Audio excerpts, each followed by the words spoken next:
뭔가 내가 잘못된 길을 걷고 있는 거 아닌가라는 느낌에 의심을 하게 된 순간들이었던 것 같아. 그래서 우리가 강연이라던가 뭔가 매체를 통해서 우리를 어필하는 것들에 대한 이야기를 하기 시작했었던 것 같아. 그 계기를 통해서.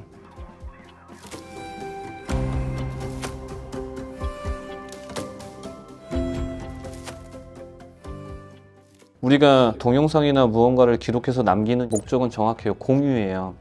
편지공화국에서 과거에 시작됐었던 역사를 보면 수많은 지식인들이 본인들의 생각들을 기록하고 공유해서 정보를 제일 먼저 개발한 사람을 인정해주고 그걸 인용해서 또 다른 걸 개발해 나가는 과정이 결국은 산업혁명까지 만들어내게 됐고, 산업혁명 이후에 과학의 발전과 발명으로서 우리의 삶이 되게 좋아졌잖아요. 근데 인테리어 디자이너들이 공유라는 단어에 취약한 것 같아요. 이제 현 시점에 고민했었던 것들, 그리고 그거를 조금 더 낮게 바꾸려고 했었던 방법, 이런 부분들이 조금은 공유된다고 했었을 때 영향을 받은 누군가에게는 전환이 될 수 있는 지점이 일어날 수 있지 않을까라는 생각이 들어요. 그게 계몽. 우리나라의 인테리어 환경에서 공공연해졌으면 자연스럽지 않을까, 어려운 일일 거라고 생각돼요. 결국은 공유가 지금 우리가 성장하기 위한 가장 중요한 가치 중에 하나다라는 인사이트를 준 것 같아요. 여럿이 같은 공감대를 가지고서 그들이 이 필드에서 가지고 있는 경쟁력들을 조금 더 나은 거, 조금 더 다른 것들을 서로가 영향받아서 기본값을 높여놓는 거. 저는 디자이너이기 전에 회사의 경영자여야 된다라고 생각되거든요. 그러면 이 필드에서 살아남고 안정적인 운영 체제를 구축하는 상황들도 필요하다고 보는 거고, 이런 어떤 기본적인 상황들이 좀 넓게 올바르게 갖춰 나가면서 성장했었을 때 훨씬 더 안정적일 수 있어서 외부의 사람들과 그런 얘기들을 좀 많이 해나가는 것 같습니다.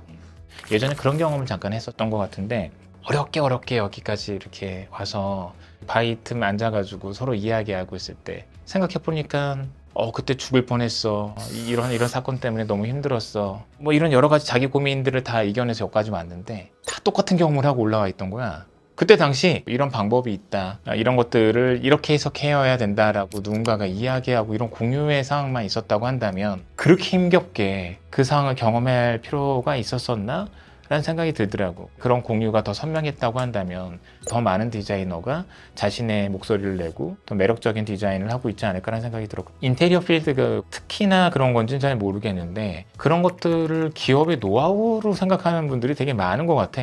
뭔가 공유하는 걸 되게 꺼리고 조심스러워하고 그런 인상을 되게 많이 받았어. 스타트업씬은 다른 것 같아요.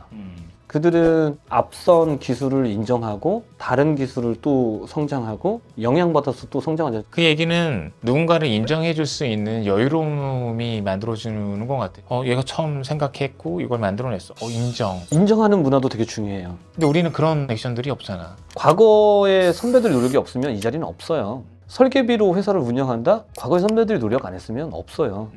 근데 그것들을 인정했고 받아들였고 조금 더 나은 방식으로 전환해서 또 토대를 만들어가는 거죠. 누군가한테 영향을 줄. 지금 저희가 뭐 인테리어와 공사를 같이 하는 베이스의 회사가 아니라 인테리어 설계 디자인으로만 온전히 회사를 운영하는 얘기들인 거잖아요. 이 부분에 대한 고민들도 많이 있었죠. 불과 몇 년 전의 얘기니까. 그런 생각을 갖게 된 계기랑 그 과정 안에서 어떠한 고민들이 있었는지도 궁금하기도 한데. 이거는 지극히 개인적인 거일 수도 있을 것 같아요. 내가 이 업을 하는 데 있어서 설계와 시공을 같이 할 때 설계로서는 디자이너로 인정을 받고 되게 좋았었는데, 공사할 때마다 업자와 비용에 대한 부분들 때문에 존중받지 못하는 상황들이 펼쳐지면서 내적 괴리감이 많이 컸었던 것 같고요. 저는 거기서 많이 느꼈었던 인사이트는 인테리어가 설계비를 받으려면 노하우와 가치를 정확하게 전달할 수 있는 회사여야 된다. 전문 설계 역량을 가지고 있는 회사여야 된다. 사실 나도 시작할 때부터 뚜렷한 방향성을 갖고 있었던 것 같아. 100년 기업을 디자인 회사로서 만들고 싶고 한국을 대표하는 세계적 디자인 회사 자신감도 좀 있었던 것 같아. 내가 시공으로 이 일을 배웠고 디자인에 대한 이야기를 고민하게 됐고, 그때는 또 시공 잘한다고 또 칭찬도 많이 받았었던 기억들이 있어서 이런 것들이 어우러서 설계 시공을 같이 하게 됐는데 비극이 시작됐지. 돈을 벌어본 적이 없어.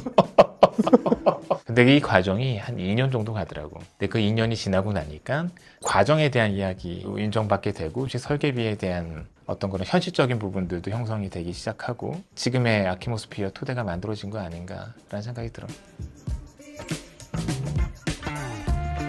주변에서 그런 얘기를 많이 물어봐요. 뷰티 앤 스페이스는 어떻게 설계비를 그렇게 안정적으로 높게 받을 수 있는 상황이 생겼냐고. 과거로 추적해서 가보면 제가 설계를 잘해서 설계비를 높게 받는 게 아니었었어요. 세무사님이 얘기하셨습니다. 당신의 가치를 높게 만들어 놓으시면 됩니다 라고 얘기했어요. 그게 무슨 얘기냐면 아이디어를 제안해 주는 것도 다 가치가 있는 것들이다. 내가 이만큼만 받아도 될까가 아니라 숫자로서 당신을 평가하고 그 부분의 대가를 정확하게 받는 기브앤테이크라고 하는 거래로 바라봐야 되지, 내가 이만큼을 대단하게 잘하는 디자이너야 라고 하는 감성적 접근이면 못 올려요.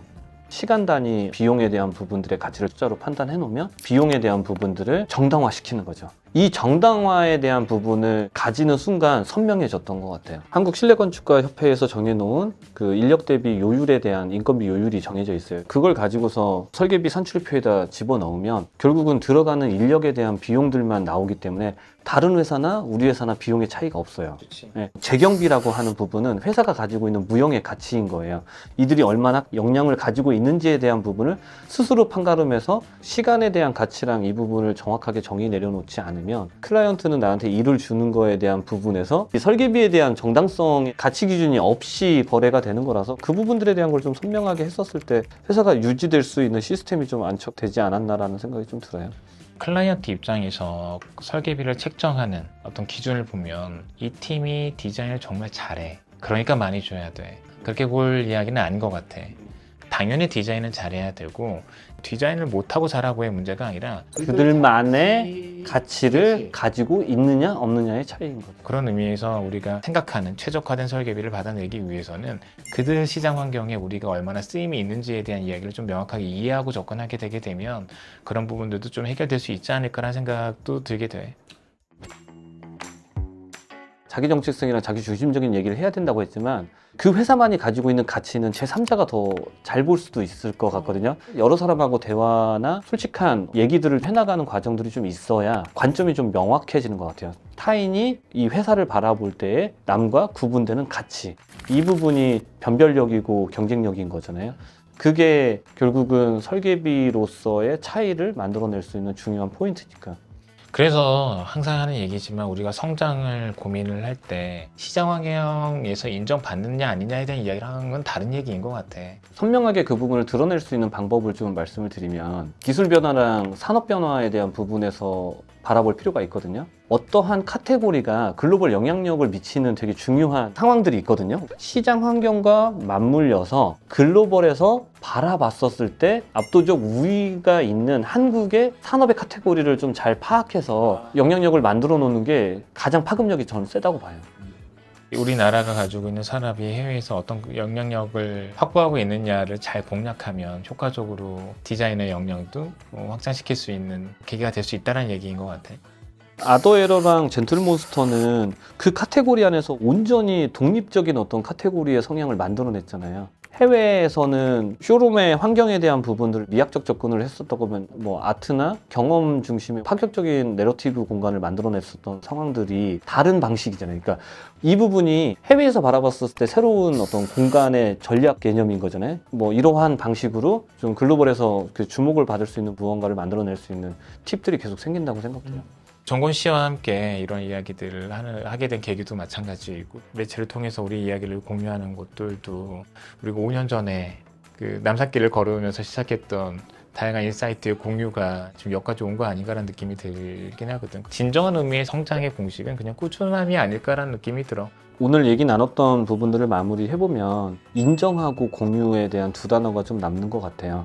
먼저 걸어오거나 뭔가 노력을 했었던 것들을 인정을 해주고 그걸 넘어설 수 있는 노력들을 꾸준히 하는 것들이 되게 중요하고, 현재 우리가 어떤 유의미한 성장이나 이런 부분들을 만들었었다고 하면 공유하고 누군가에게 경쟁력을 가질 수 있는 환경들이 일반화되면 조금 더 건강해진 산업군이 되지 않을까, 이런 생각들이 많이 듭니다. 인정과 공유와 그 다음에 지속해 나가면 우리가 기대했던 어떤 모습으로 성장이 있을 거라고 확신이 드네. 오늘 이야기 이것으로 마무리하겠습니다. 오늘도 똑같이 구독과 좋아요, 알림 설정 꼭 부탁드려요. 요즘 너무 많이 안 보시네요. 그래도 저희는 합니다. 꾸준히 지속하는 님 아시죠? 감사합니다. 네, 감사합니다.